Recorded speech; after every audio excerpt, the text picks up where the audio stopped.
Hey, Chiefs Kingdom, before we jump into today's show, we're almost at 3,000 followers over on Rumble. Rumble.com/ChiefsTV is the place to go, or just download the Rumble app and search for the Chiefs Report. You'll be able to find us right there, publishing videos almost every day over there as well. Help support the show. Go follow us on Rumble.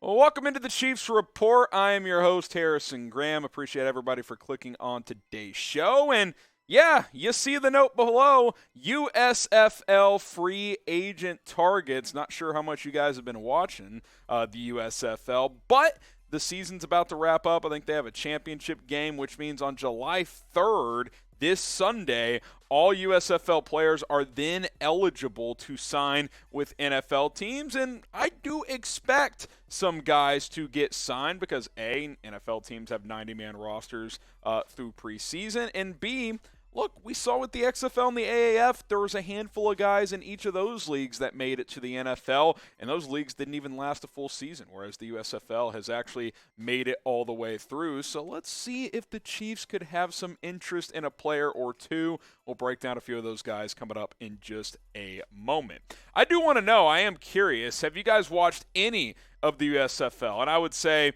by any, I mean, have you watched more than a half of football? A single half of football. Type Y for yes, type in for no. I would say yes on that regard. I watched some in week one, and I've watched a little bit here and there since then. Not going to say I'm an expert on the league, but I've watched a little bit. I know some of these guys that have stood out. Producer Matthew Peterson wants to know, how many teams can I name? The New Jersey Generals, the Houston Gamblers, the Birmingham Stallions. So that's 3. That's pretty good. The Philadelphia Stars, I think it is, and then the Michigan Panthers. That's 5. That's 5. Birmingham, already got that one. A little off track. Have you watched any of the USFL? Y for yes, N for no. We'll break down 5 players that maybe, just maybe, the Chiefs should go out and sign. A player I am very familiar with as we break down some USFL free agents to sign. How about Kavontae Turpin, the wide receiver, the kind of do-it-all player on offense? I was actually at TCU when he was as well. We overlapped in college. USFL MVP, played really, really well, and his scouting profile coming out of TCU was an undersized kind of, like a poor man's Tavon Austin, basically. Really fast in the open field. You could bring him on jet sweeps. Excellent return man. And a good receiver in space as well. Put up good numbers as a receiver. 44 catches, 540 yards. Had 4 touchdowns as a receiver. Over 12 yards per catch as well. That was a big part of why he was named the USFL MVP. Also, what makes him really a special type of athlete is he is an excellent return man. Had a punt return touchdown in the regular season. Had one in the playoff game last weekend before New Jersey lost as well. He also had a rushing touchdown. Like I said, the jet sweep game. You can use him in a multitude of ways. I think he can be a Tavon Austin type of player in the NFL. I think he can play at worst, be on a practice squad, at best be on a 53. The reason he's not in the NFL is because his senior year at TCU, he got kicked off the football team because he ran into a domestic issue. So that derailed his chances.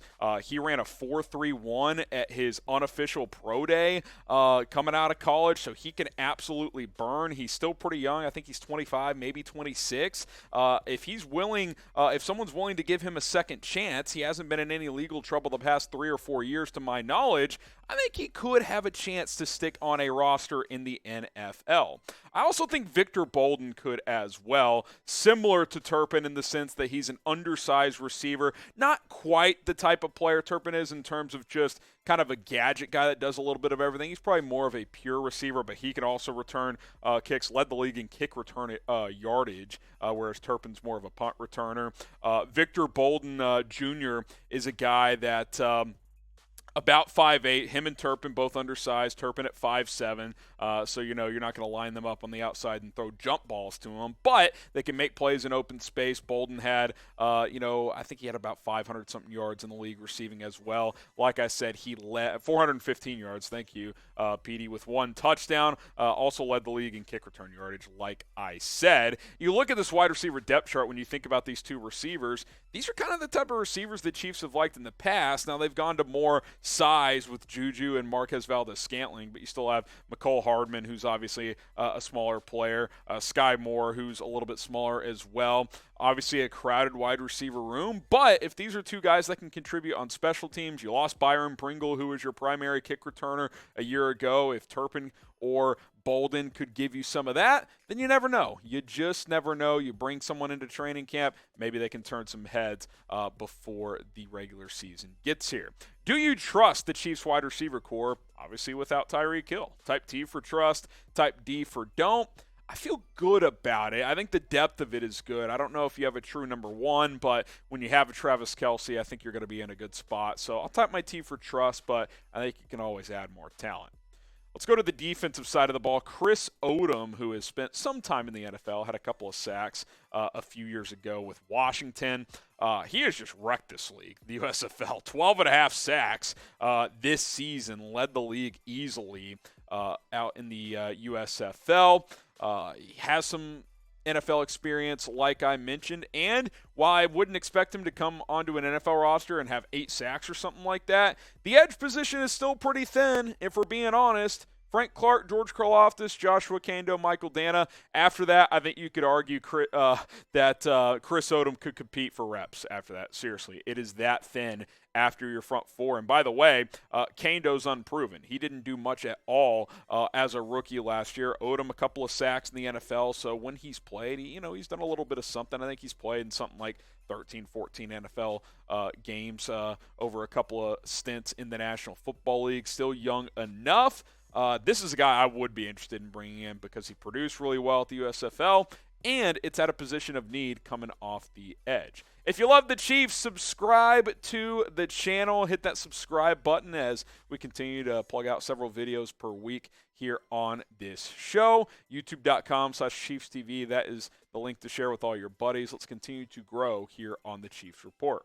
A couple more USFL free agents to monitor. Channing Stribling out of the University of Michigan, was undrafted a few years ago, I believe, has bounced around all these spring leagues like some of these guys have. 7 picks in 7 games, that's pretty impressive for Stribling.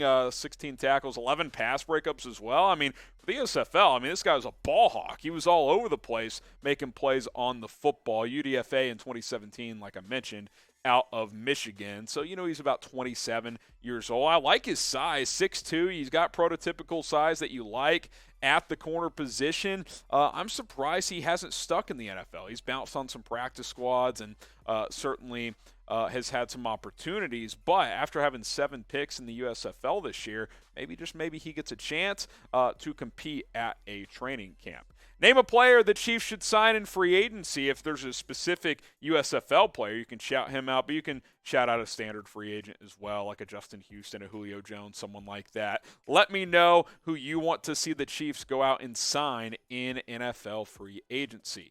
All right, one more player, probably the most experienced NFL player on this list, Donald Payne, who spent 3 or 4 years in the NFL, including in Jacksonville in 2019, actually played quite a bit. 30 games of NFL experience, that's a decent amount over a 3-year stretch, about 10 games per year on average. 2019 was his most productive season when he played with Jacksonville. You look at his career stats, 76 tackles, I believe 61 of those were with the Jags, has a sack, a pass break, a couple fumble recoveries as well.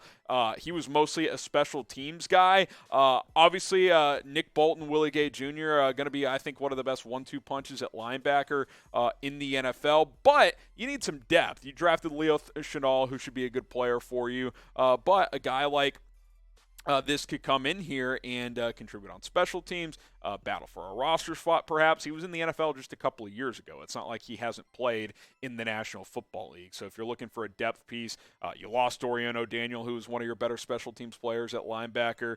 Maybe he could come in here and help fill that void. All right, that's going to do it for today's Chiefs Report. July is here. Happy holiday that's coming up, July 4th. If you go out and, go to a barbecue, get the drinks flowing. Be safe, be smart. Uber is your friend.